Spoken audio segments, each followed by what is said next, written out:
হরে কৃষ্ণ। বছরে মাত্র একবার আসে এই বিশেষ পাণ্ডব নির্জলা একাদশী। এটি এমন এক একাদশী যা সর্বাধিক পুণ্য প্রদান করে এবং সর্বাধিক মঙ্গলময় করে তোলে। যিনি এই একাদশী ব্রতকে নিষ্ঠা ও শ্রদ্ধা সহকারে পালন করেন তিনি তো একেবারেই বছরে সকল একাদশীর পূর্ণ ফল লাভ করে থাকেন। আর এই কথার প্রমাণ স্বয়ং কৃষ্ণ দ্বৈপায়ন শ্রী বেদব্যাস দেব দিয়ে গেছেন। নির্জলা একাদশী মানুষের সমস্ত পূর্বজন্মের পাপ নাশ করে দেয় এবং নতুন পুণ্যের উদয়ও ঘটিয়ে দেয়। কোনো মানুষ যতই পাপী বা দুষ্ট হোক না কেন, যদি সে ভগবানের প্রতি পূর্ণ শরণাগত হয়ে এই নির্জলা একাদশী ব্রতের দিন অন্ন জল ত্যাগ করে ব্রত পালন করে, তাহলে তার মোক্ষ নিশ্চিত হয় আর তার সৌভাগ্যের দ্বারও খুলে যায়। শুধু পাপক্ষয়ই হয় না, সে চূড়ান্ত আধ্যাত্মিক গন্তব্যের পথ লাভ করে। চলুন আজ এই মহাপবিত্র নির্জলা একাদশীর উপলক্ষে এক প্রাচীন পৌরাণিক কাহিনী আমরা শ্রবণ করি। ইক্ষ্বাকু বংশে এক প্রতাপশালী রাজা ছিলেন।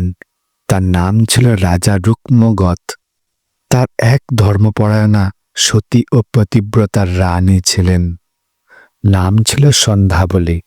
এই সুশীলা রানীর গর্ভ থেকে জন্ম নেন এক মহাবীর ও ভক্তিপরায়ণ রাজপুত্র ধর্মাগ্রদ। এই রাজপুত্র ছিলেন বিনয়ী ও সর্বদা আজ্ঞাবাহী। রাজা রুক্মগতের খ্যাতি কেবল মর্তে নয়, স্বর্গ ও পাতাললোক পর্যন্ত ছড়িয়ে পড়েছিল। তার প্রাসাদে এক অপরূপ উদ্যান ছিল। রকমারি সুগন্ধ ফুলে শোভিত সেই বাগানে পাখিরা কিচিরমিচির করত এবং জলের ঝর্ণার সুরধ্বনি এক অপার্থিব আবহ তৈরি করত।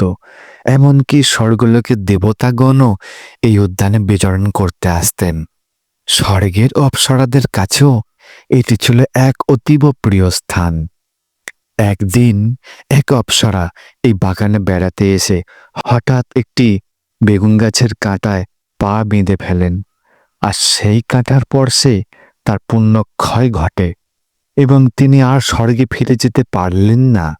দুর্ভাগ্যক্রমে তিনি সারা রাত সেই বাগানেই কেঁদে কেঁদে রাত কাটালেন।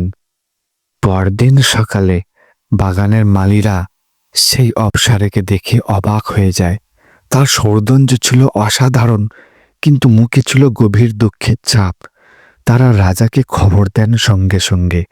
আর তখনই রাজা রুক্মাগত স্বয়ং নিজে এসে সেই অপ্সরাকে জিজ্ঞাসা করেন, হে সুন্দরী, হে দেবী, আপনি তো কোনো স্বর্গীয় অপ্সরা বলেই মনে হচ্ছে, তবে আপনার মুখে দুঃখ ও চিন্তার রেখা কেন? কি কষ্ট তা আমায় বলুন।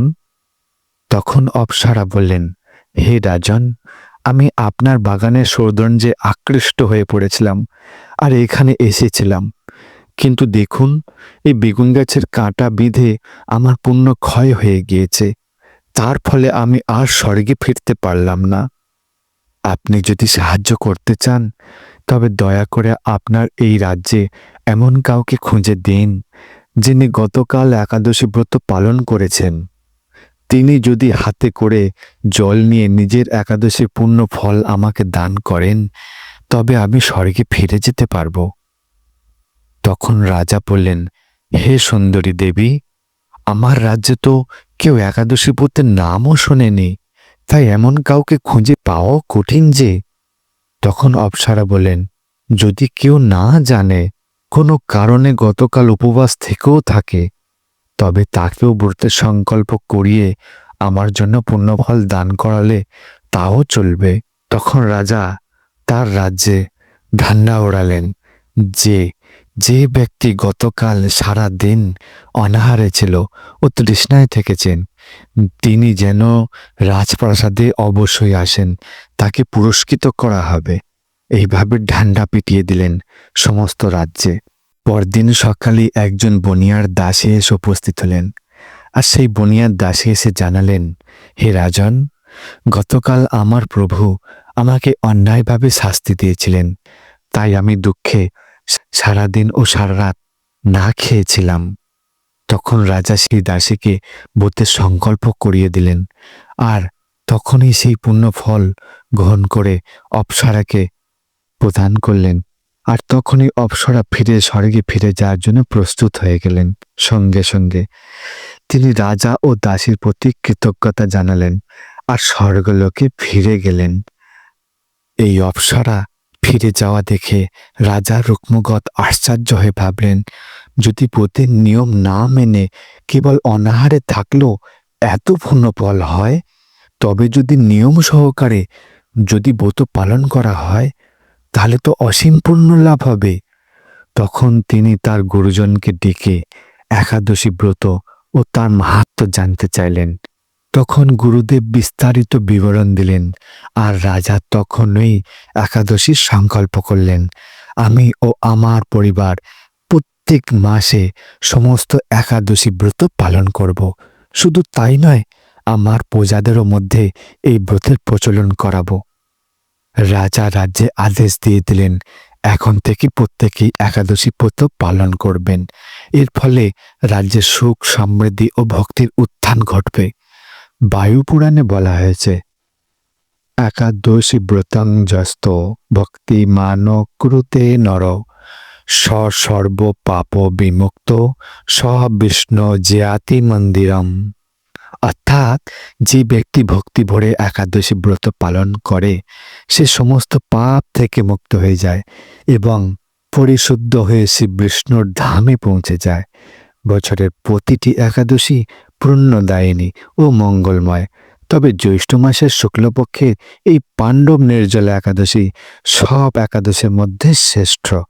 তাই প্রত্যেক মানুষের উচিত এই ব্রত পালন করা। আর এই দিনে অন্ন ও জলের সম্পূর্ণ ত্যাগ করতে হয়। হরে কৃষ্ণ মহামন্ত্রের জপ বেশি করে করতে হয়। এছাড়াও ভগবানের লীলা ও গুণসমূহ শ্রবণ ও পাঠ করা উচিত। নির্জলা একাদশী বিশেষ বলে তার পারণ ব্রত সমাপ্তি খুব সতর্কভাবে করতে হয়। যদি আপনি জানতে চান কিভাবে নির্জলা একাদশী পালন করবেন, তাহলে আমাদের পূর্বের ভিডিওগুলি দেখতে পারেন।